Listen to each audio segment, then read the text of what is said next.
Assalamualaikum warahmatullahi wabarakatuh. Apa kabar anak-anak ibu semuanya? Semoga semua dalam keadaan sehat dan dilindungi oleh Allah Subhanahu wa taala. Kita bertemu lagi di dalam pembelajaran online daring atau biasa disebut dengan PJJ ataupun BDR, itu adalah belajar dari rumah.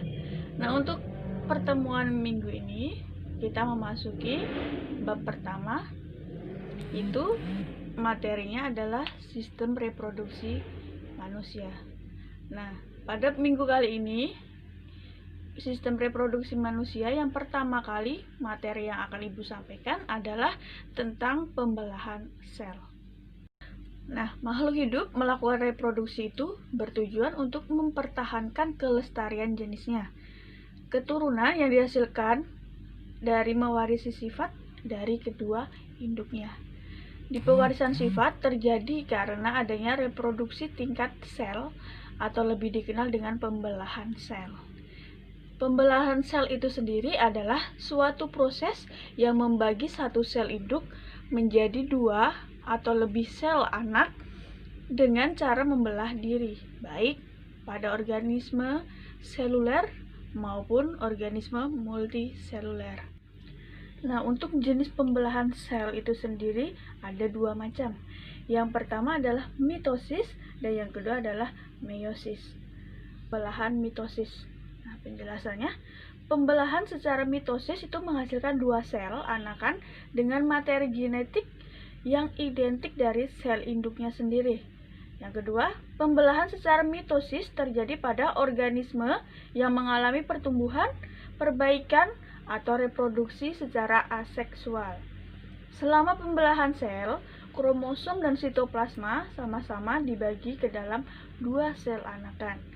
Selanjutnya, jumlah kromosom sel anakan adalah 2N atau disebut dengan diploid. Sekarang kita masuk ke tahap-tahap mitosis. Berikut adalah tahap-tahap mitosis. Yang pertama, dari profase, metafase, telofase, dan anafase. Yang pertama, kita ke profase. Itu adalah benang-benang kromatin yang memendek dan menebal membentuk suatu kromatid. Selanjutnya, kromatid berpasangan membentuk kromosom dan membran nukleus dan nukleusnya itu menghilang. Pada sel hewan, sentriol mengalami pembelahan dan benang spindle itu mulai mengatur diri sedemikian rupa sehingga menyerupai bentuk pancaran atau disebut dengan aster. Selanjutnya ke metafase.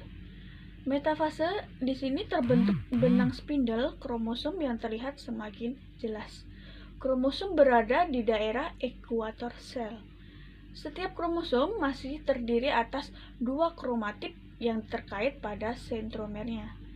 Yang terakhir, pada setiap sentromer ada dua kinetokor yang masing-masing dikaitkan dengan dua benang spindle.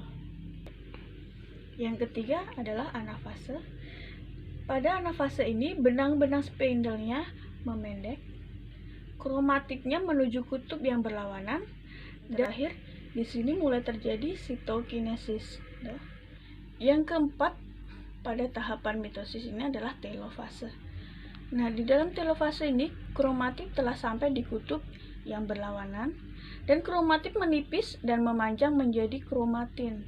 Kumpulan kromatin tersebut membentuk anak inti, dan terbentuk membran nukleus di luar anak inti.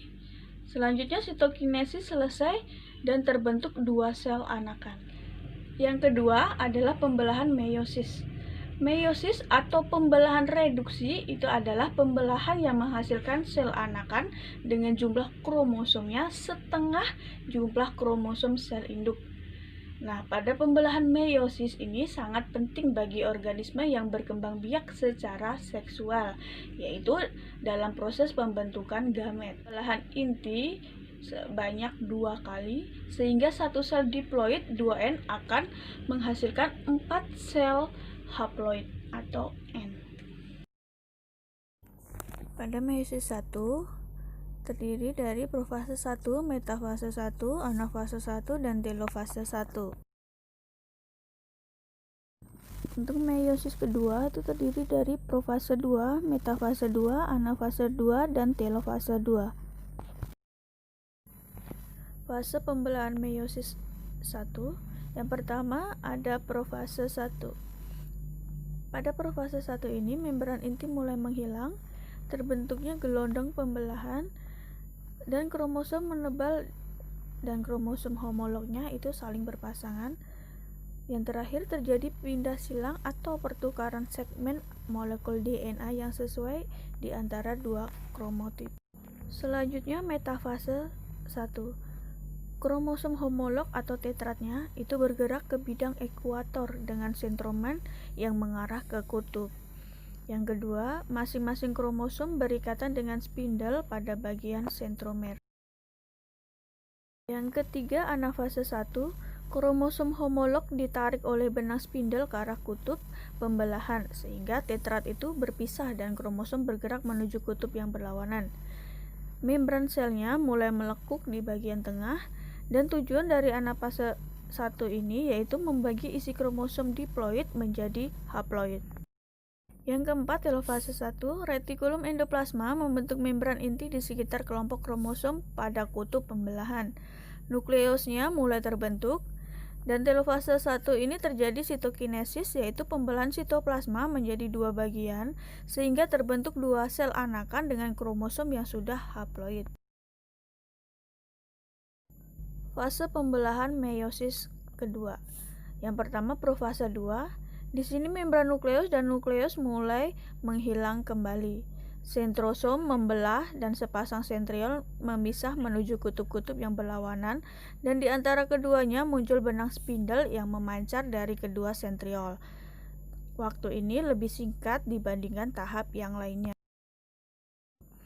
Yang kedua, metafase 2. Setiap kromosom haploid berisi dua kromatip tertarik di bidang ekuator. Terbentuk benang-benang spindle, salah satu ujungnya melekat pada sentromer yang khususnya di bagian kinetokor dan ujung lainnya membentang menuju kutub pembelahan yang berlawanan. Yang ketiga, anafase 2. Spindle menarik kromatip menuju kutub pembelahan yang berlawanan.